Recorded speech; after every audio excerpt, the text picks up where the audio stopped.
The monsoon rains hammer down on the mud walls of the redoubt. Inside, 300 Sepoys and 50 British soldiers crouch behind earthworks that dissolve a little more with each downpour. Colonel Donald Campbell walks the line, his Highland accent cutting through the storm as he reassures men who haven't eaten in 2 days.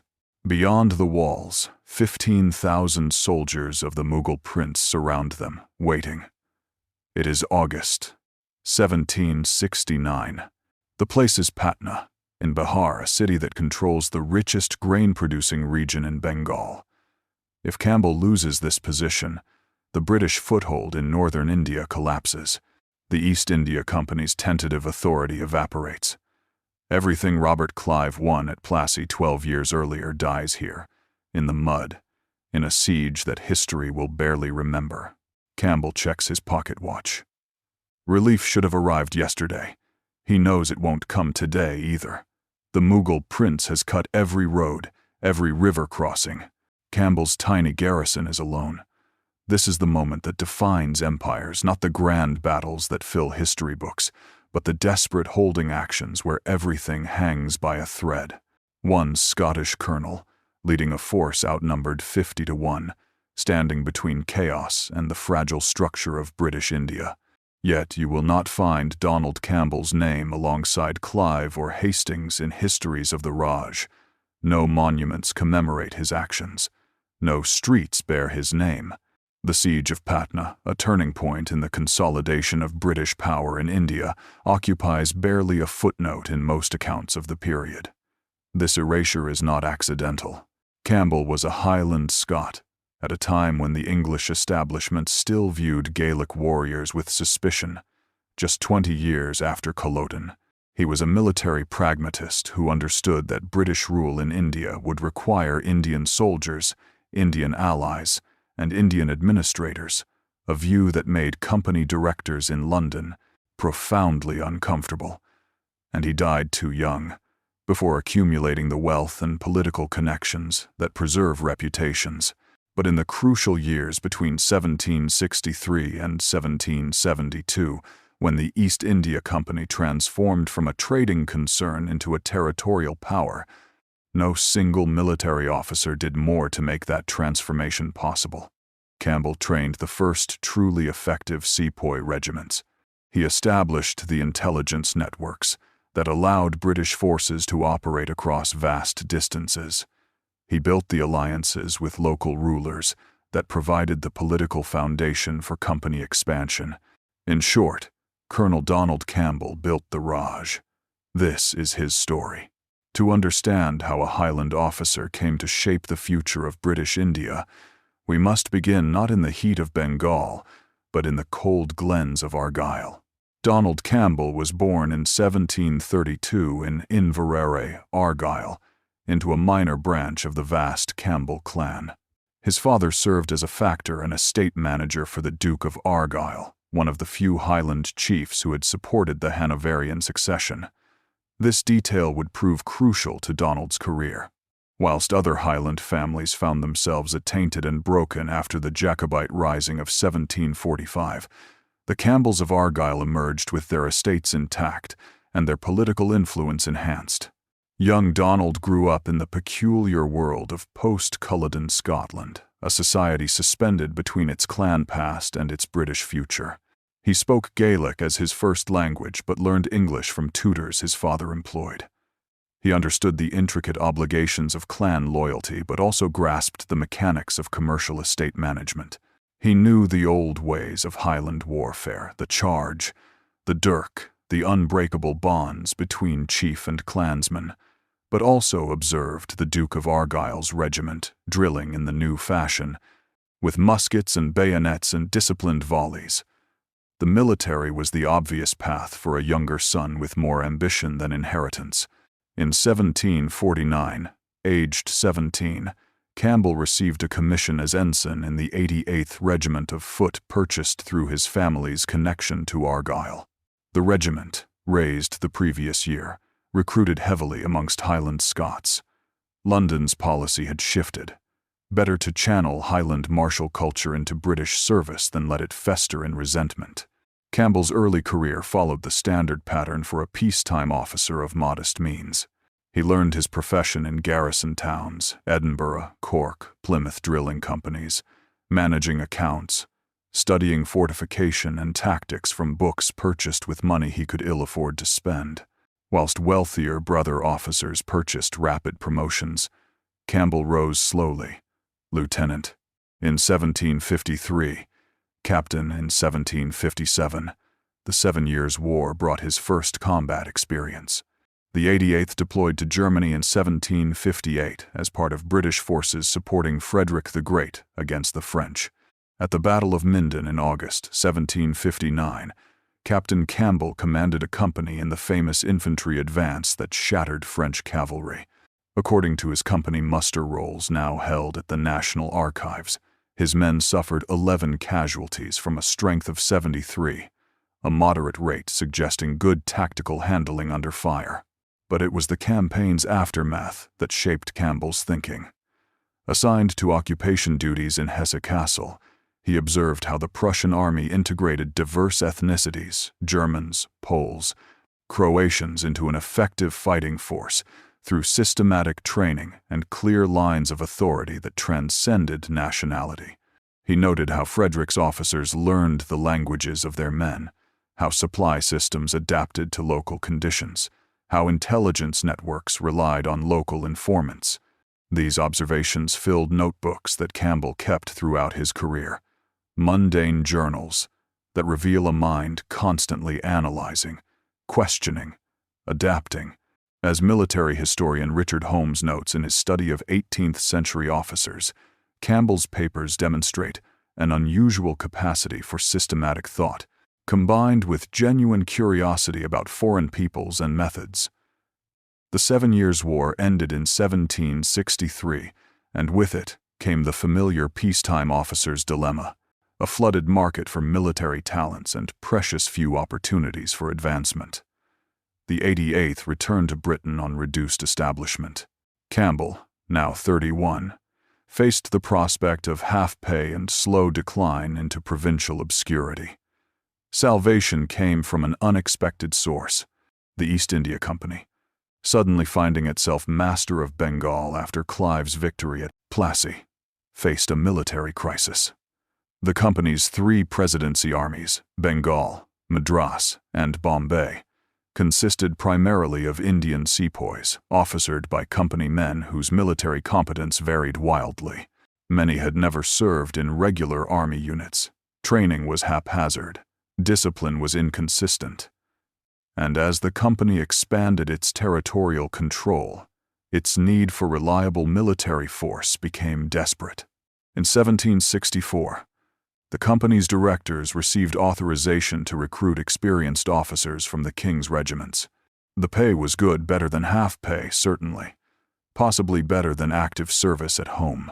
But India meant disease, isolation, and the social stigma of company service, viewed by many regular officers as barely a step above mercenary work. Campbell, with limited prospects and considerable debts, accepted a company commission. In December 1764, he sailed from Portsmouth aboard the East Indiaman Warwick, bound for Calcutta. He was 32 years old, a half-pay captain with no independent wealth, no powerful patrons beyond the Duke of Argyll, and no guarantee he would survive the climate that killed so many Europeans. The 4-month voyage gave Campbell time to study. He had purchased every available book on India, Hamilton's new account, Holwell's interesting historical events, Orme's military transactions. He learned fragments of Hindi and Bengali from a company writer returning after home leave.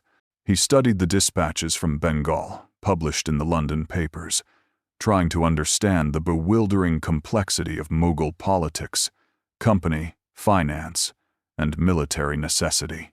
By the time the Warwick entered the Hooghly River in April 1765, Campbell had formed a theory. British military power in India rested on an inherently unstable foundation. A small number of European troops attempting to control vast territories through alliances with local rulers, whose loyalty was uncertain and whose Military capabilities were unreliable. The company's Sepoy regiments, the obvious solution, were poorly trained, poorly led, and poorly integrated into company strategy. What India needed, Campbell concluded, was not more British soldiers but better Indian ones. And that would require British officers who understood how to train, lead, and respect the men they commanded. He could not have known that this insight would define his career and reshape the British Empire in India. Campbell arrived in Calcutta in April 1765 to find a city and a company in chaos.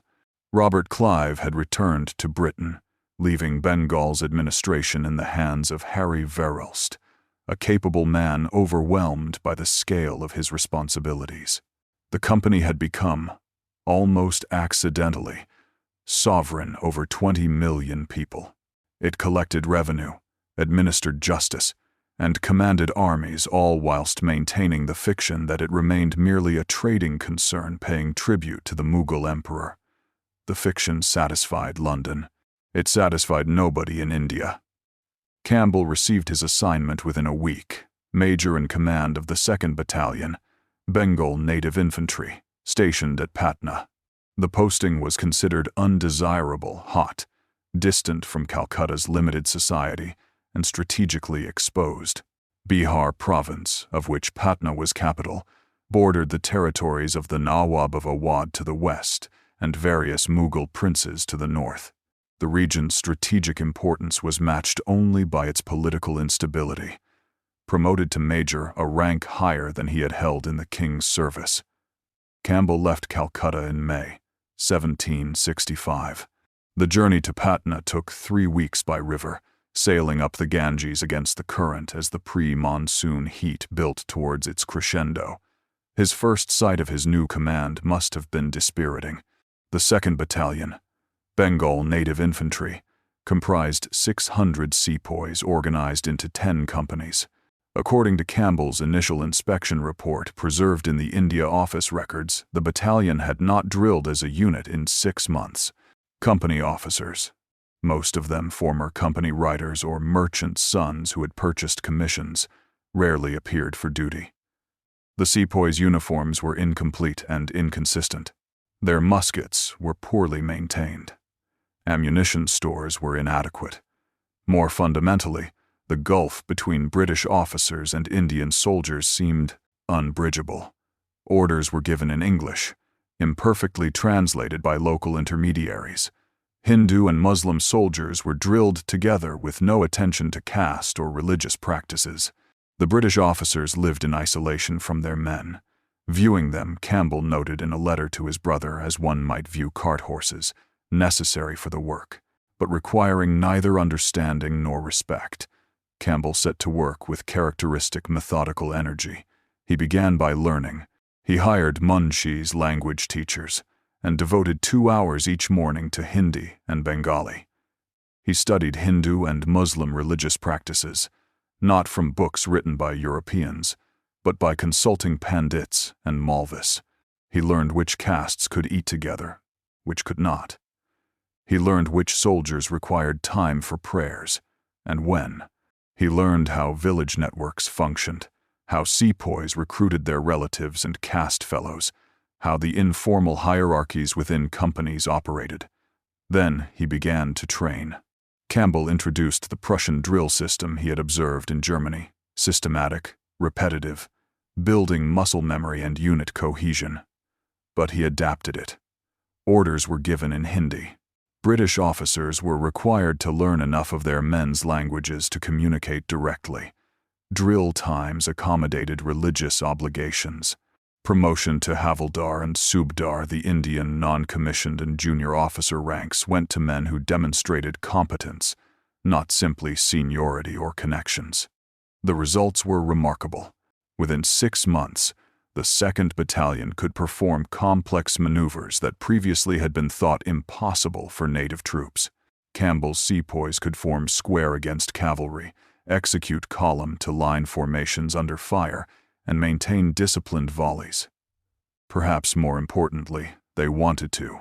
Desertion rates chronically high. in company battalions dropped to near zero in Campbell's command. Contemporary accounts noted the transformation. Captain Thomas Williamson, who served in Bengal in this period, wrote in his memoir that Campbell's battalion was the finest native corps in the company's service, equal in steadiness to any king's regiment, and superior in their knowledge of the country. But Campbell's methods generated controversy. Senior company officials questioned whether excessive familiarity with native troops was wise. Some British officers resented Campbell's insistence on professional standards, his refusal to tolerate absenteeism, his demands that officers learn their men's languages, his promotion of Indian officers to positions of genuine responsibility. The cultural gulf between a Highland Scot who remembered clan loyalties and English merchants who viewed India purely through commercial calculation created constant friction. Campbell ignored the complaints. He had found his vocation. More importantly, he had demonstrated something crucial: that Indian soldiers, properly trained and properly led, could form the foundation of British military power in India. The economic implications were obvious. A sepoy cost a fraction of what a British soldier cost. Sepoys didn't die of Indian diseases at the horrific rates Europeans did, and they could operate in terrain and climate where European troops wilted. Events would soon test Campbell's theory in the most demanding way possible. In early 1768, Bihar's political situation deteriorated rapidly. The young Mughal Emperor Shah Alam II, desperate to restore imperial authority, aligned himself with Shuja-ud-Dawla, the Nawab of Awadh. Their combined forces, perhaps 40,000 men, began moving towards Bihar. Their objective: to expel the East India Company and restore Mughal authority over Bengal's revenue-rich provinces. The company's military resources were stretched impossibly thin. Most of its effective forces were committed to the south, facing the threat from Mysore. Bengal could spare perhaps 1,500 men, a mixture of company troops and king's regiments to face an army 20 times larger. In March 1769, company authorities ordered Campbell to fortify Patna and hold it against all assault. Reinforcements, they promised, would come. Campbell had heard such promises before. He knew what they were worth. Campbell's situation was grim by any standard. Patna's fortifications, built by the Mughals and now crumbling, would not withstand a determined siege. His force comprised approximately 350 sepoys of his 2nd Battalion, 50 soldiers of the 84th Regiment of Foot, and perhaps 200 irregular cavalry whose loyalty was questionable. Against this, intelligence reports placed the approaching Mughal Awadh army at 15,000 men, with artillery. Campbell's response demonstrated the tactical flexibility he had developed. He could not defend the entire city; that was impossible. Instead, he identified the strategic heart: the company's factory complex, the treasury, and the river wharf where any relief force would arrive. These he fortified intensively, using forced labor and every available resource. He positioned his sepoys in small, mutually supporting strong points. He placed his British troops in reserve, mobile and ready to reinforce any threatened sector. Crucially, Campbell also prepared for the siege's political dimension. He negotiated with Patna's Hindu and Muslim leaders, promising to protect the city's population if they would deny supplies to the besieging force. He sent agents into the Mughal camp with bribes and rumors, attempting to sow dissension. He positioned spies to monitor enemy movements and intentions. The siege began on 1 June 1769. The Mughal Awadh forces surrounded Patna, cutting all roads and river traffic. Campbell's garrison was isolated. The siege lasted 4 months. It was not dramatic in the manner of Rorke's Drift or Lucknow, no massed assaults, no desperate last stands. Instead, it was a grinding test of logistics, morale, and political will. The Mughal forces, lacking proper siege equipment, attempted to starve the garrison into submission. Campbell's men, on half rations and then quarter rations, grew gaunt but held their positions. The monsoon arrived in July, turning the battlefield into swamp. Dysentery swept through both armies. Campbell, walking his positions daily, contracted fever but refused to rest. "If I take to my bed," he wrote in his journal, "the men will believe we are finished." The crisis came in mid-August. A section of the fortifications, undermined by monsoon rains, collapsed. Mughal forces, seeing their opportunity, launched an assault with perhaps 2,000 men. They breached the outer works and penetrated nearly to the treasury before Campbell's sepoys, fighting building to building, drove them back. The engagement lasted 7 hours. Casualty returns record 38 sepoys killed, 61 wounded, but the defense held. According to accounts from Indian sources later translated and published by historians, including Ghulam Hussain Khan in his Siyar al-Mutakirin, the sepoys' discipline and Campbell's visible leadership deeply impressed the Mughal commanders. The attackers had expected the company's Indian troops to break when hard-pressed. Instead, they had encountered soldiers as steady as any in the Mughal service, better trained, and utterly committed to their positions. The siege broke not through military action but political calculation. By September, Shah Alam's alliance with Shuja-ud-Dawla was fracturing. The promised pay for soldiers wasn't materializing. Disease was worse in the besieging lines than within Patna's walls, and disturbing reports arrived of company forces assembling at Monghir, threatening the besiegers' supply lines. On 29 September 1769, the Mughal Awadh army withdrew. Campbell had held Patna for 4 months, against overwhelming odds. The company's control over Bihar, and thus its authority in Bengal, remained intact. The strategic consequences were immense. Shah Alam II, humiliated, eventually accommodated himself to company power. The revenue of Bihar continued flowing to Calcutta. Perhaps most importantly, the siege demonstrated that company authority could withstand serious military challenge, a demonstration that deterred other potential opponents for years. Campbell's personal reward was promotion to lieutenant colonel and command of a full brigade. The company's directors in London, reading dispatches months later, sent grudging congratulations. Warren Hastings, soon to become Governor-General, wrote to Campbell calling the defense the action which preserved Bengal. But Campbell's true achievement lay deeper than military victory. During the siege, his sepoys had proved themselves under the most demanding conditions.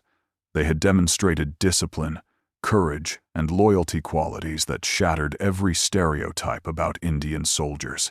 The political implications were profound. If Indian troops could be trained to this standard, then British India required far fewer expensive, disease-prone European soldiers. The economic logic of empire had fundamentally changed. In this sense, Campbell had indeed built the Raj.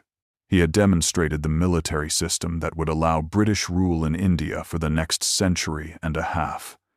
Small numbers of British officers leading large numbers of Indian soldiers, bound together by professional standards, mutual respect, and shared purpose.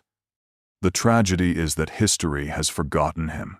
The immediate aftermath of Patna brought Campbell both reward and frustration. Warren Hastings, recognizing his abilities, appointed him to reorganize the entire Bengal Army's training establishment. Between 1770 and 1772, Campbell established the system that would shape British military power in India for decades. Standardized drill regulations, language requirements for officers, promotion based on merit, clear integration of caste and religious practices into military routine. His regulations manual, published by the company in 1771, became the foundation document for sepoy training throughout India. Modern military historians, including Douglas Pearce in his definitive study India under Colonial Rule, identify Campbell's manual as the moment when the East India Company Army transformed from a collection of mercenary bands into a genuine professional military force. Yet Campbell's success generated enemies. His insistence on officer professionalism threatened those who viewed company military service as a route to comfortable sinecures. His respect for Indian soldiers offended those convinced of innate European superiority. His Highland origins provided a convenient target for English prejudice that had barely diminished since Culloden. The political tide was turning against Campbell's vision. The company's directors in London, increasingly concerned about costs and control, began appointing commanders who prioritized economy over effectiveness. The respectful partnership between British officers and Indian soldiers that Campbell advocated seemed dangerous to men worried about maintaining racial hierarchy in an empire built on conquest. Campbell's health, never robust after the Patna siege, deteriorated through 1772. The fevers he had contracted, likely malaria, though diagnosis was primitive, recurred with increasing severity. In November 1772, aged 40, he requested leave to return to Britain. He never made the voyage. Colonel Donald Campbell died in Calcutta on 14 January 1773 of what contemporary medical accounts described as country fever. He was buried in the old cemetery at South Park Street, in a grave whose location is no longer known. His estate, after debts were settled, amounted to less than £500, a modest sum for a colonel who had saved company rule in Bengal. The rapidity with which Campbell vanished from historical memory is striking. Warren Hastings mentioned him briefly in his memoirs. Company dispatches noted his death in passing, but within a generation, his name had disappeared from histories of British India. When the Raj memorialized its founders, Clive, Hastings, Wellesley Campbell was absent. Several factors explain this erasure. Campbell left no published memoirs and few personal papers. His Highland origins marked him as peripheral to the English establishment that controlled historical narrative. He died before accumulating the wealth that might have established a family legacy. And perhaps most importantly, his vision of imperial rule based on partnership with Indian soldiers became unfashionable as 19th-century racial theories hardened the barriers between rulers and ruled. Yet Campbell's legacy endures in the structure of British military power in India. Every element of the Victorian Indian Army, the Sepoy regiments that made possible British territorial expansion, the professional officer corps, the integration of Indian military traditions into British organizational frameworks, built on foundations Campbell established. Modern scholarship has begun recovering Campbell's story. Historians examining the company's military records have noted the dramatic improvement in Sepoy performance during his tenure. Studies of Indian military culture have identified him as one of the few British officers who genuinely understood the societies from which his soldiers came. Military analysts examining counterinsurgency doctrine have found surprisingly modern insights in Campbell's journals about cultural awareness and building trust with local forces. The parallels to contemporary military challenges are unmistakable. Campbell grasped what took Western militaries in Iraq and Afghanistan decades to relearn, that effective local forces require more than equipment and basic training. They require officers who understand the culture, respect the soldiers, and build genuine professional relationships across ethnic and religious divides. That small unit leadership, cultural awareness, and political sensitivity matter as much as firepower and technology. Campbell understood something else crucial. That imperial power, to be sustainable, required more than military superiority. It required indigenous buy-in, local legitimacy, and institutions that transcended simple racial hierarchy. His model of military organization, British officers and Indian soldiers as professional partners, rather than masters and servants, provided that legitimacy, however imperfectly, for generations. The counterfactual question is worth considering. What if Campbell had lived another 20 years? What if his model of officer professionalism and cultural respect had become embedded before racial theories hardened? Would the mutiny of 1857, which shattered the Bengal army Campbell had helped build, have occurred? Would British India's legacy be different?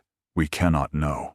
What we do know is that Donald Campbell demonstrated a truth that empires repeatedly forget: that military effectiveness springs not from technology or numbers, but from trust, training, and mutual respect between leaders and led. That the martial cultures of conquered peoples can be channeled into effective military organization if approached with intelligence and humanity. That tactical innovation matters less than the hard work of building professional institutions. These lessons remain relevant wherever militaries attempt to build local forces in unfamiliar cultures, which is to say, they remain endlessly relevant. South Park Street Cemetery in Calcutta is one of the few surviving witnesses to 18th-century British India. The elaborate tombs and monuments commemorate company officials, merchants, soldiers, the men and women who built, administered, and died in the early Raj. Walking amongst the monuments, one can trace the whole history of British India in miniature. But you will not find Donald Campbell's grave. The cemetery records indicate he was buried here, but the location is lost. Perhaps the monument weathered away. Perhaps it was never impressive enough to preserve. The cemetery's guidebook does not mention him. This absence, in its way, tells Campbell's story as eloquently as any monument could. He was not the type of imperial hero Britain chose to remember. No dramatic victories against overwhelming odds, no accumulation of wealth and titles, no commanding presence in the political intrigues that fascinated chroniclers. He was simply a professional soldier who understood his work and did it superbly, transforming the military foundations of British power in India through patient, methodical application of intelligence and principle. History has not been kind to such men.